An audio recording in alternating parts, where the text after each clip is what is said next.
दोस्तों नमस्कार, स्वागत है एक बार फिर से। चलिए जानते हैं बिहार की ताजा खबरों को, लेकिन उससे पहले अगर आपने अभी तक इस चैनल को सब्सक्राइब नहीं किया तो सब्सक्राइब कर लें ताकि आपको बिहार की ताजा खबरें रोजाना मिलती रहे। सबसे पहली और बड़ी खबर, बिहार में बीजेपी की सरकार बनी तो मस्जिद से उतरेंगे लाउडस्पीकर। बेगूसराय सांसद और केंद्रीय मंत्री गिरिराज सिंह ने एक बार फिर से बड़ा बयान दिया है। उन्होंने कहा कि बिहार में योगी जैसा सीएम होना चाहिए। इसके लिए बिहार में सम्राट चौधरी का चेहरा सबसे काबिल है। जो आएंगे तो बिहार का विकास होगा और जरूरत पड़ी तो लाउडस्पीकर बिहार से भी उतार दिए जाएंगे। इतना ही नहीं, भाजपा की सरकार बनी तो कोई भी मंदिर को तोड़कर मस्जिद नहीं बना पाएगा। दरअसल बेगूसराय में भाजपा की तरफ से आयोजित एक कार्यक्रम में शामिल हुए केंद्रीय मंत्री और इलाके के सांसद गिरिराज सिंह अपने चिरपरिचित अंदाज में सामने आए। गिरिराज सिंह ने कहा कि अगर बिहार में लाउडस्पीकर मंदिर से हटवाया जाता है तो मस्जिद से भी हटवाना चाहिए। अगली खबर, धीरेन्द्र शास्त्री के समर्थन में उतरे मुकेश सहनी। कहा, दिव्य शक्तियों से करें बिहार का भला। बिहार में बाबा बागेश्वर के प्रस्तावित दरबार को लेकर राजनीति थमती हुई नजर नहीं आ रही है। एक तरफ जहां सत्तारूढ़ राष्ट्रीय जनता दल के नेता बाबा बागेश्वर के लगने वाले दरबार पर अपना बयान दे रहे हैं, वहीं दूसरी तरफ अब विकासशील इंसान पार्टी सुप्रीमो और पूर्व मंत्री मुकेश सहनी बाबा बागेश्वर के समर्थन में उतर गए हैं। विकासशील इंसान पार्टी सुप्रीमो मुकेश सहनी ने बाबा बागेश्वर के बिहार आगमन का समर्थन किया। उन्होंने बाबा से कहा कि उनके पास जो दिव्य शक्तियां उससे वह बिहार का भला करे। मुकेश सहनी ने बुधवार को एक बयान जारी करते हुए कहा कि बिहार सबका स्वागत करता है। जिसको भी बिहार आने की इच्छा है वह बिहार आए।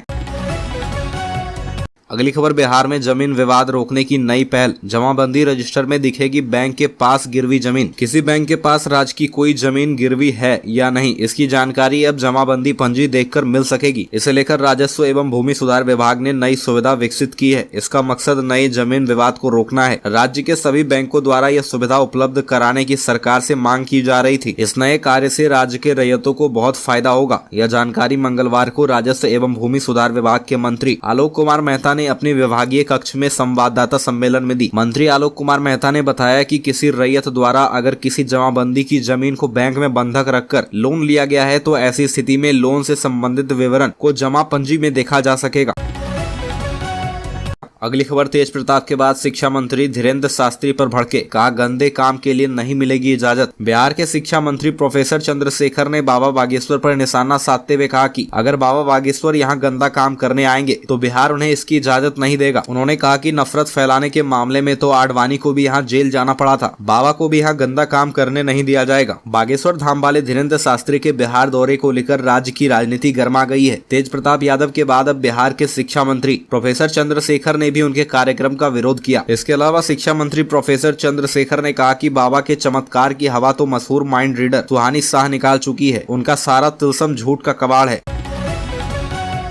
अगली खबर, बाहुबली आनंद मोहन के बेटे चेतन आनंद की 4 मई को होगी शादी। बाहुबली आनंद मोहन के बेटे व आरजेडी विधायक चेतन आनंद की शादी 4 मई को होने वाली है। हालांकि शादी कहां से होगी अब तक इसको लेकर कोई जानकारी सामने नहीं आई है। शादी में करीबी लोग पहुंचेंगे। सोशल मीडिया पर शादी समारोह की कुछ तस्वीरें सामने आई है जिसमें परिवार के लोग शादी की रस्में अदा कर रहे हैं। 24 अप्रैल को पटना में चेतन आनंद की सगाई हुई थी जिसमें मुख्यमंत्री हेमंत सोरेन, उप मुख्यमंत्री तेजस्वी यादव सहित कई मंत्री और विधायक शामिल हुए थे। पटना के चक बैरिया के विश्वनाथ फार्म में बने तालाब के अंदर नाव पर चेतन आनंद ने आयुषी सिंह को अंगूठी पहनाई थी।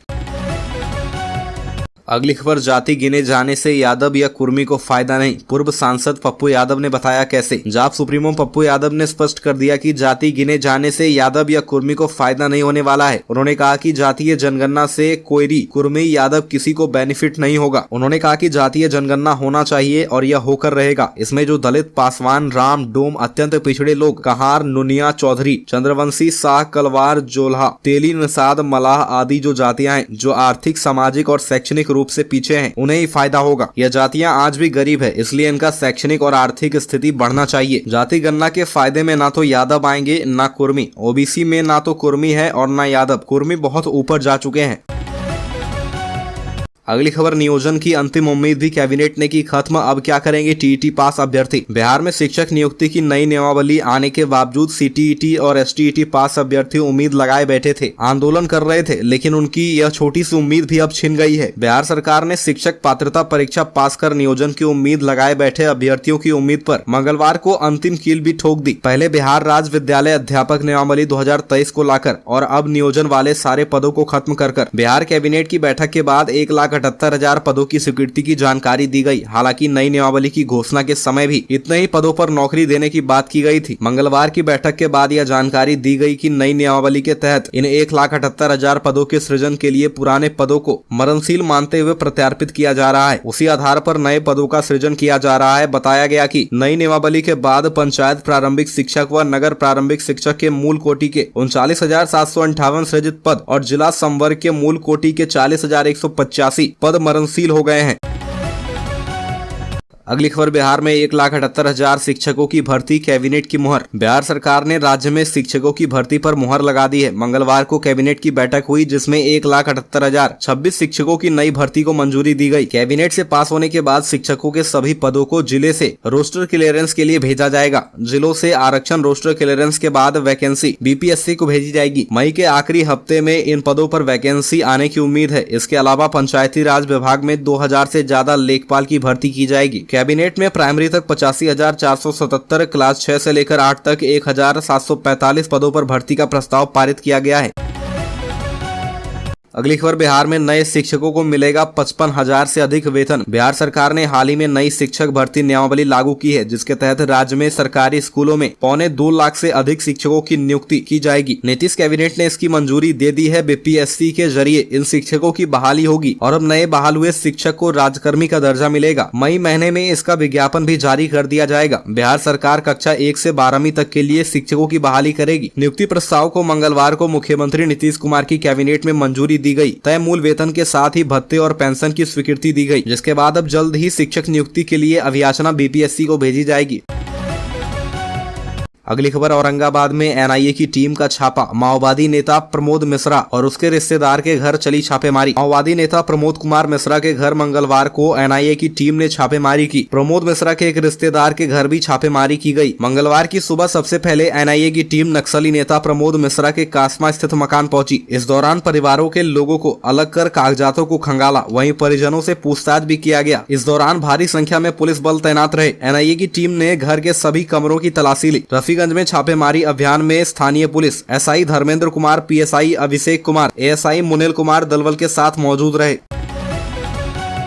अगली खबर, बिहार में 2025 में बनेगा बीजेपी का सीएम। सम्राट चौधरी बोले, भाजपा की सरकार बनी तो दंगा मुक्त होगा प्रदेश। बिहार बीजेपी के प्रदेश अध्यक्ष सम्राट चौधरी ने कहा कि भाजपा ने संकल्प लिया है कि 2024 में प्रधानमंत्री नरेंद्र मोदी को बनाना है। 2025 में नीतीश कुमार को गद्दी से हटाकर भाजपा का ही मुख्यमंत्री बनेगा। सम्राट चौधरी ने अपनी पगड़ी को लेकर कहा कि उन्होंने संकल्प लेकर पगड़ी बांधी है। भाजपा पार्टी का संकल्प है कि जब तक 2025 में नीतीश कुमार को गद्दी से उतारकर नहीं फेंकेंगे तब तक पगड़ी सर से नहीं उतरेगी। उन्होंने कहा कि प्रदेश में भाजपा की सरकार बनी तो बिहार दंगा मुक्त प्रदेश होगा। यह बातें उन्होंने बेगूसराय में कही। जिले में मंगलवार को प्रदेश अध्यक्ष सम्मान समारोह आयोजित किया गया था। सम्राट चौधरी को महादेव चौक पर उन्हें कार्यकर्ताओं ने लड्डू से तौला। लड्डू से तोलने के बाद खुली जीप पर हर हर महादेव चौक पर सम्राट चौधरी, केंद्रीय मंत्री गिरिराज सिंह, राज्यसभा से बीजेपी सांसद राकेश सिन्हा समेत भाजपा के कई दिग्गज नेता जुलूस के साथ शहर के दिनकर भवन पहुंचे।